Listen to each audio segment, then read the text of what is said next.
Welcome back to the deep dive. Today we are really opening up the hood on organizational engineering. Well, We're tackling a really fundamental, high-stakes question that I think drives either efficiency or, frankly, misery in pretty much every major development organization. yeah, that's a good way to put it. Whether you're building, complex microservices or you're just managing the legacy infrastructure of some massive enterprise, the question is so simple. How do you allocate work? Right. How do you take this pile of small projects, or maybe it's just one huge one, and assign them effectively to the people who are actually going to build the software? And this is, it's so much more than just a scheduling problem, right? Hmm. Based on the analysis we've looked at, especially in those, massive entrenched institutions like banks, insurance companies, The big ones. the big ones, Hmm. the ones that rely on predictable, high-quality development, their typical approach is, well, it's fundamentally broken. Broken how? It's a resource management philosophy that pretty much guarantees friction, burnout, and delayed delivery.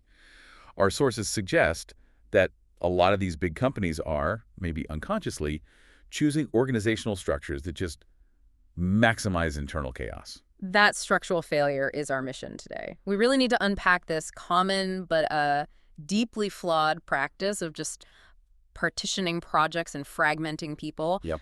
The sources introduce this metaphor that is so visceral, so perfect for this whole chaotic approach, that it's going to be the central theme of our deep dive. Does it blend? It's the perfect diagnostic question, isn't it? Because we're comparing two totally distinct ways of designing an organization. Okay. The first choice treats people, human capabilities, as a raw resource, something you can just dice up, 50% here, 25% there, like you're throwing ingredients into well, not a mixing bowl, a blender. Yeah, and the second choice. The second choice, the successful model, recognizes that human teams are complex, dynamic systems, and they have to be prioritized above the project list itself. This model is all about building permanent, high-performing teams. Teams that have achieved what the source calls the magic of gelling. Exactly. And then you feed that stable, magical entity with a continuous stream of work. So we're going to dive deep into why forming these temporary fractional teams around projects is the failure model. That's the blender trap. Mhm. And then we'll look at why allocating projects to these already established, persistent, high-functioning teams is the professional, effective model, and how management itself has to shift. From micromanaging people to managing team velocity. Exactly. So let's unpack this. Let's start with the chaos of fragmentation. Okay, so let's set up the classic scenario, the one that, triggers this whole failure model. Right. A business unit identifies a new requirement. It's a relatively small job. Maybe it's a regulatory compliance update, something small, or a new feature on the client portal. Management looks at it and goes, okay, that's about 8 weeks of work, needs maybe 2, 3 programmers. And in a big organization, you've got dozens of these small requests coming in all the time. Constantly. And right here is where the immediate, predictable, and frankly, deeply destructive decision gets made. Which is? Because the job only requires a fraction of a year's work, management is super reluctant to assign any one person to it full time. They see that as inefficient. Inefficient use of a highly paid resource. I can almost hear the PowerPoint slide. Exactly. So instead, they feel compelled to staff it proportionally. And this is the beginning of what we're calling the part-time problem. Right. It seems efficient on paper, but in reality, it's catastrophic. You end up with, say, a business analyst who is busy providing requirements for 3 other tasks in completely different divisions. Mm-hmm. And the project manager is juggling 2 other concurrent projects of their own. And the most critical part, your key developers, your testers, they're all working at 50% capacity on this specific job, or sometimes even less, like 25%. Because they're formally allocated to 3 or 4 different efforts all across the organization. And this is where we just slam into this core rule that has to guide organizational design, a rule that this fractional allocation just tries to violate. And that rule is, there is no such thing as half a person. And the reason this is so problematic isn't just a scheduling quirk. It's rooted in, well, in cognitive science. Okay, let's delve into that. Because logically, if I assign a really capable programmer 50% to project A and 50% to project B, I expect 100% output. Where does that productivity just evaporate? It evaporates in the transition. It's what's known as context switching. When you're working on a high-focus, complex task like coding or, detailed requirements analysis, you build this complex mental model of the problem space in your head. Okay, I'm with you. When the bell rings and you have to switch over to project B, That mental model doesn't just instantly disappear. It leaves what cognitive psychologists call task residue.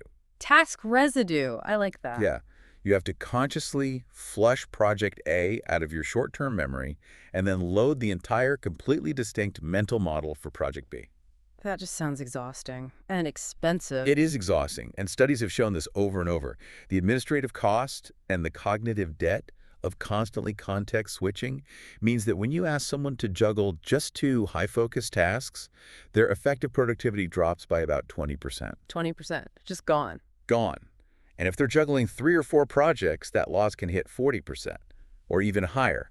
So all that efficiency you thought you were gaining by splitting them up. You've wiped it out. And then some. You've replaced it with this massive overhead that's just people trying to remember where they left off. So what looks great on a spreadsheet, allocating 50% of an employee's salary to 2 different budget lines, results in the enterprise losing 20% of that person's actual output for free. And that's not even counting the increase in errors from just cognitive overload. Precisely. And that lack of consistent focus guarantees that the thing you've created, this project entity, it isn't a team at all. The source calls it a monstrosity. Monstrosity? Yeah, think about the governance structure of this part-time project. It's a mess. It's a structure that's built on competing loyalties, right? Absolutely.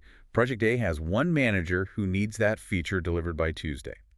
Project B has a completely different manager, different business analysts, different expectations, and they need their feature by Tuesday. And the programmer is stuck in the middle.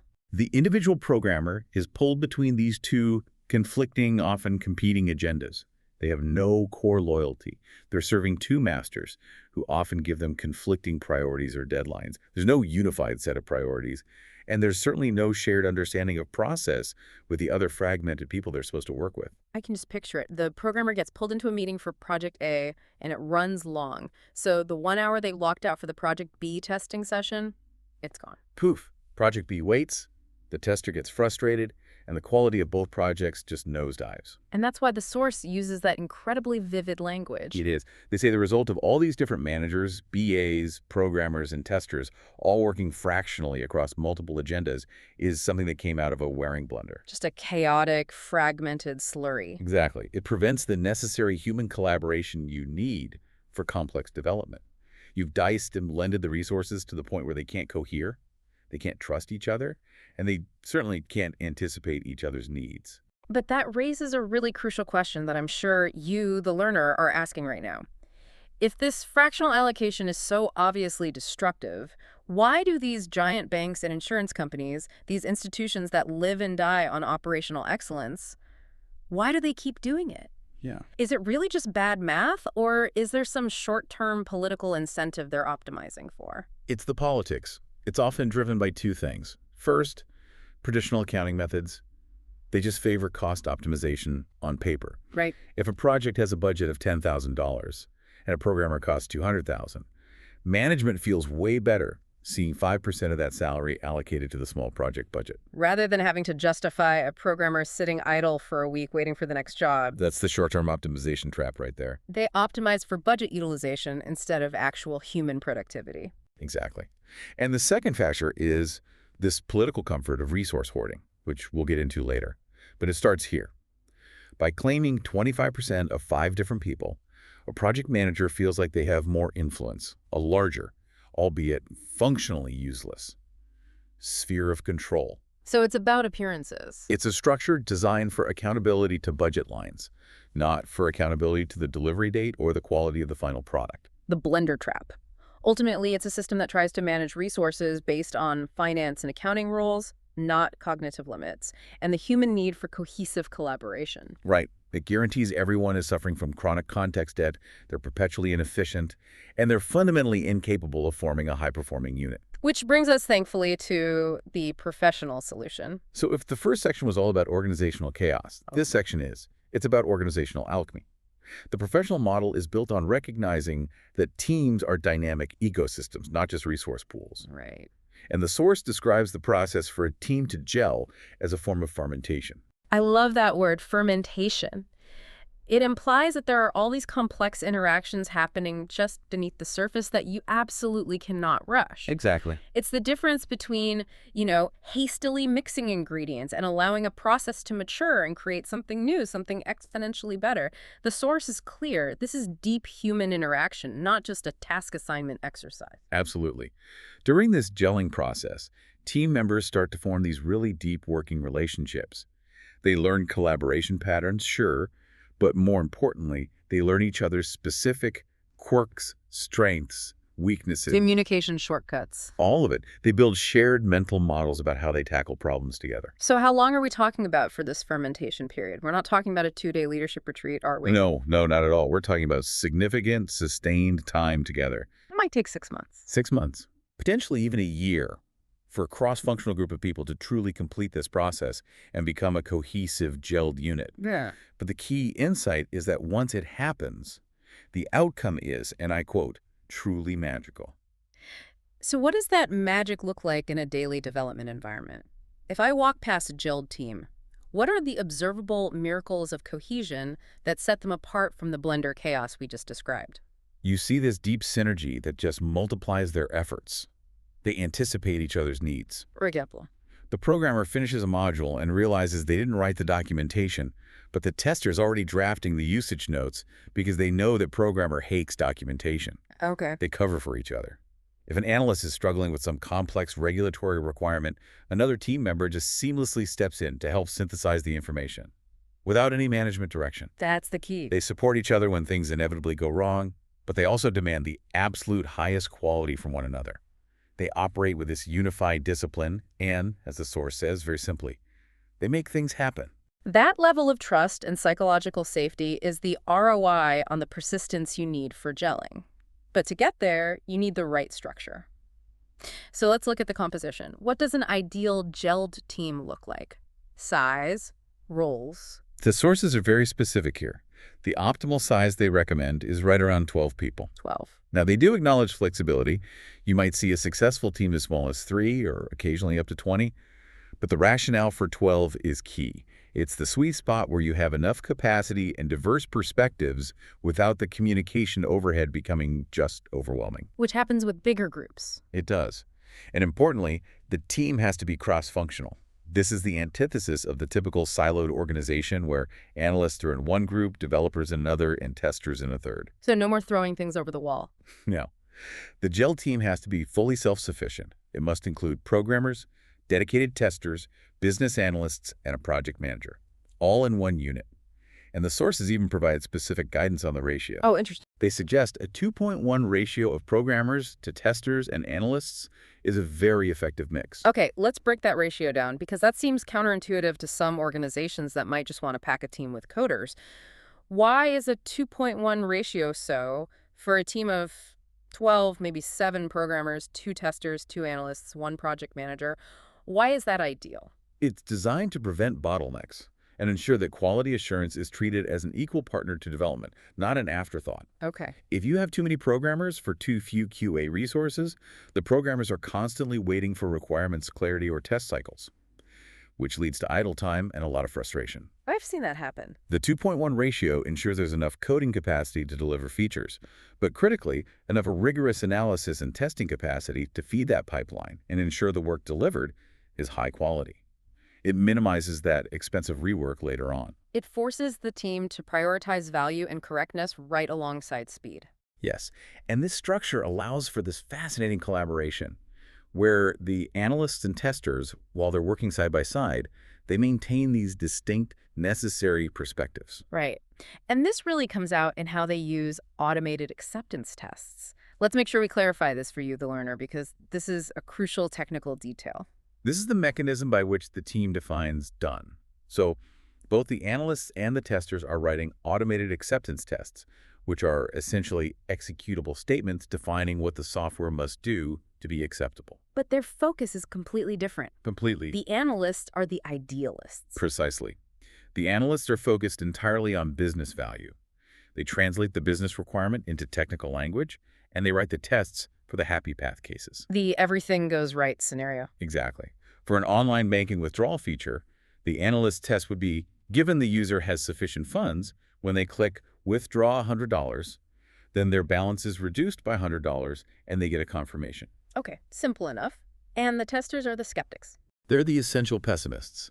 The testers focus on correctness and robustness. They're also writing automated acceptance tests, but they are constantly worried about what might go wrong. They write the failure cases, the boundary cases. So for the same banking feature? The tester writes the test that says, given the user has insufficient funds, when they try to withdraw $100, then the system shows an error message and their balance stays the same. Or, given the user enters a negative amount, the system rejects it. So the analysts define what the system is supposed to do, and the testers define what the system is not allowed to do. It's a perfect checks and balances system baked right into the team structure. It is. This dual perspective guarantees a much more robust result because you identify potential failure points before the code is even written, not weeks later in some manual QA phase. And while the project manager is tracking progress and all that, the sources introduce another fascinating and often overlooked part-time role.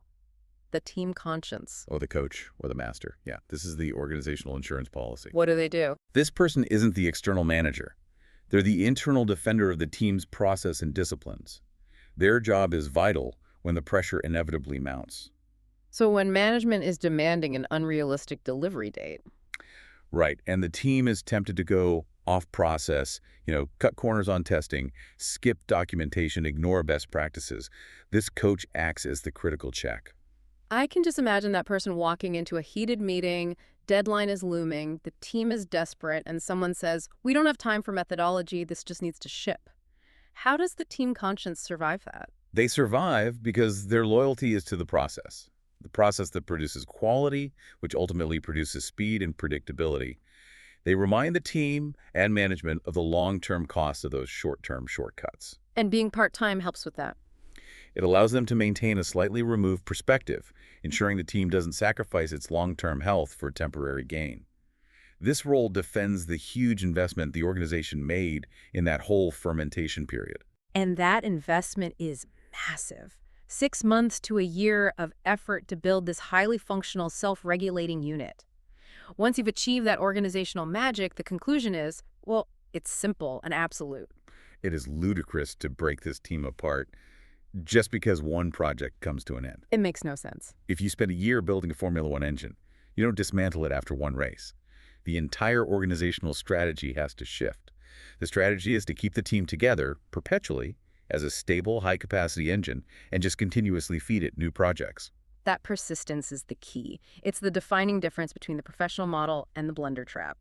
So we've reached the core philosophical pivot here. Section 1 showed us the foolish mistake, trying to form temporary, fractional, chaotic teams around short-lived projects. Which just guarantees failure. Because the individuals are temporary and part-time, they never gain the trust or the collaboration skills they need to resolve their differences or to truly gel. They stay stuck in the blender. Perpetually inefficient, suffering from context debt. And the management overhead to track all those fractional resources is just enormous, and the results are completely unpredictable. So the professional successful approach is the mirror image of that. Professional development organizations allocate projects to existing, persistent, gelled teams. Right. The team is the stable unit of measurement and production. The project list is the transient variable. That flips the whole organizational hierarchy on its head. It does, and it unlocks these significant advantages in efficiency and agility. The source is very clear. A gelled team is not constrained to working on just one thing. It can accept and effectively manage many projects simultaneously. And the beauty of this model is the empowerment of the team itself, right? In terms of the internal division of labor, management doesn't have to play traffic cop and micromanage who does what. They shouldn't even try. Yeah. The gelled team, because of that synergy and trust they develop during fermentation, is empowered to divide up the work internally, based on their own opinions, skills, and abilities. They know better than any centralized resource manager who is best suited for the current task. Of course they do. So let's focus on that self-organization for a second. If management just feeds the team 3 different projects, how does the team guarantee the work gets done effectively without some top-down mandate? They self-organize through informed internal choice. They know, for instance, that Sarah is the expert on the complex API integration for Project X, and David has the deepest knowledge of the legacy database systems for Project Y. So they just figure it out. Because they trust each other, They don't need formal managerial sign-off to assign tasks. They prioritize, assign, and coordinate within their own 12-person structure. This structure ensures the work gets done effectively, not because of a bureaucratic mandate, but because of informed internal choice based on a deep knowledge of each other's capabilities. This sounds like a dream for productivity, but it radically changes the manager's role. The question is no longer, where is Joe working this week? Or how many hours did Jane spend on this task? Right. The management focus has to shift entirely from tracking individual time allocation to tracking the team's total capacity and output. Exactly.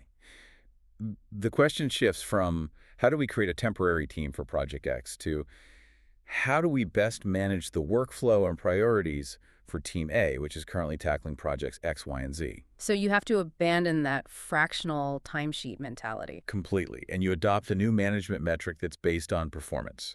Team velocity. So managing a gelled, persistent team is fundamentally different from managing fragmented resources. You can't rely on those arbitrary 50% allocations anymore. You know that's inaccurate and inefficient. So what do you rely on? You rely on a measurable statistical metric, team velocity. And velocity, at its simplest, is the amount of work a team can complete in a fixed period of time. It's not a measure of effort, right? It's a measure of consistent, sustained output. And to measure that, you first need a standardized unit of work complexity. The sources introduce the idea of points per week. And points are critical here. They are not hours or minutes or dollars. They're abstract. They're abstract units the team uses to estimate the relative size and complexity of project features. You break down projects into features, estimate those features in points, and then you track over many weeks how many total points the entire team completes.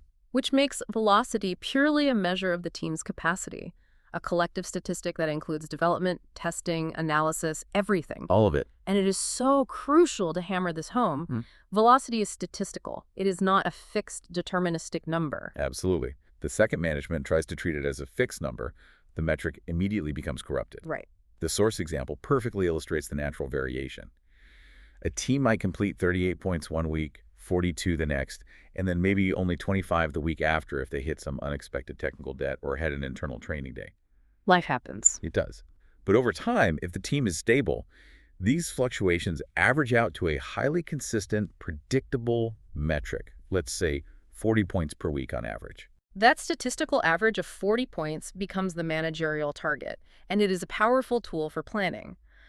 But before we talk about allocation, we have to address a major point of caution here: the common pitfalls of misusing velocity. Yes. If management gets hold of this number, isn't there just an immediate temptation to turn it into a target? You did 40 this month, I need 50 next month, and 60 the month after. And that is the quickest way to ruin the entire system. If management tries to turn velocity from statistical planning tool into a mandatory performance target, the number immediately becomes corrupted and useless. How so? The team will instinctively start gaming the metric. They'll inflate the point estimate for easy features. They'll cut corners on quality. They'll stop being honest about complexity because their performance review is now tied to that number. So the rule has to be, velocity is a measure of what you have done. And it's an input for planning what you can do, but it is never a benchmark for what you must do. Precisely. It is a reflection of reality, not a stick to beat the team with. Assuming management respects that rule, they can then use the statistical average to allocate effort across multiple projects. So let's run the numbers. If our stable team's average velocity is 50 points per week, how does management translate external priorities into work allocation? Okay, so management uses that 50-point average as the team's total budget of complexity for the week. They look at their portfolio of work and say, all right, Project A is regulatory critical. We need 20 points of effort there. Project B is a key new feature. That gets 15 points. And Project C is maintenance, also 15 points. 20 plus 15 plus 15. That equals 50.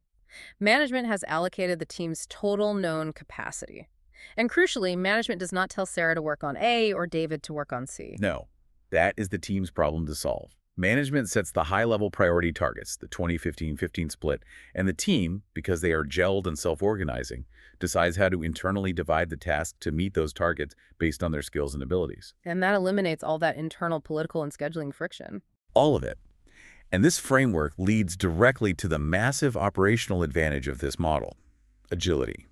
The gelled team structure enables rapid, high-impact priority reallocation in a way the fragmented, blended teams simply cannot achieve. The contrast here must be staggering. It is. Let's imagine a crisis scenario.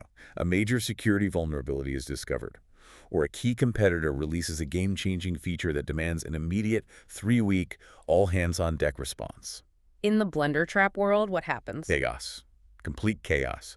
To reallocate resources, management has to negotiate with 3 different project managers for the programmer's time, deal with 4 different business analysts, and probably face institutional resistance because everyone's internal fractional schedules are now ruined. It's a bureaucratic nightmare. It's virtually impossible to change their focus instantly. But with the gelled team, The business can immediately tap into that team and say, the crisis is Project B. For the next 3 weeks, your allocation targets are Project B, 50 points, Projects A and C, 0 points. and the team just does it. They're already accustomed to working concurrently on several things. They have a robust internal process. They can shift resources seamlessly. They can turn on a dime.